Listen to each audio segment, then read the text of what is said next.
અને જો અહીંયા જો તમે બેલેન્સ આને હું એલામેન્ટ ઉઈ જો મારી ભાષામાં કોરિયો કેમ કહ્યું થાય ત્યાં માણાને એલામેન્ટ ઉઈ જાય હવે આને હિસાબે આજે તકલીફ દેખાય જે પગ આ પગ અંદર ઉઈ એલામેન્ટ ઉઈ જો આ દાખલો કોરિયો ને સીધા ખેંચે બહાર ન આવે આ જ્યાં છે ત્યાં લે દેખાય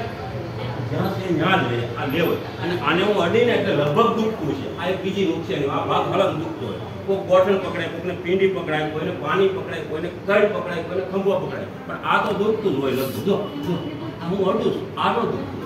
આ દુખેમાં નહીં પણ આને અડું એટલે દુખતું જ હોય આને હિસાબે તો પેટ કડી ઉડી જાય તો કડી આવી જાય એટલે બોટલનું હળવું કરતા ખંભાનું નથી કારણ કે આ ભાગ આખો દુખતો હોય આનું અંત શું છે જેને પેરાલિસિસ થઈ જાય આપણને ખબર નહીં પેરાલિસિસ મેં માપ દેખાડ્યું જોવા આ લેવલ આવી ગયું આ લેવલ આવી જાય ને એટલે તકલીફ ટોટલ વહી ગઈ છે આ બેન ને જેટલા બેઠા ને બધા એક બેલેન્સ કરવાનું હોય છે જેમ ભૂસકટનો ઉતાન તરાહું દેવાય ગયું નમને આવી કે દુખે બેન નહીં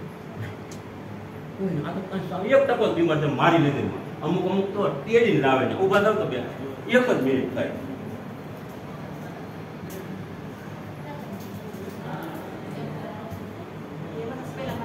મુહૂર્ત સારું છે હા પાડી કારણ કે કોઈ ના નથી પાડી મુહૂર્ત થાય ને તમે તાળીને વધાવી મુહૂર્ત ભગવાન આપી મુહૂર્ત સારું થાય તો આપણો કાર્યક્રમ સફળ થાય મુહૂર્ત નબળું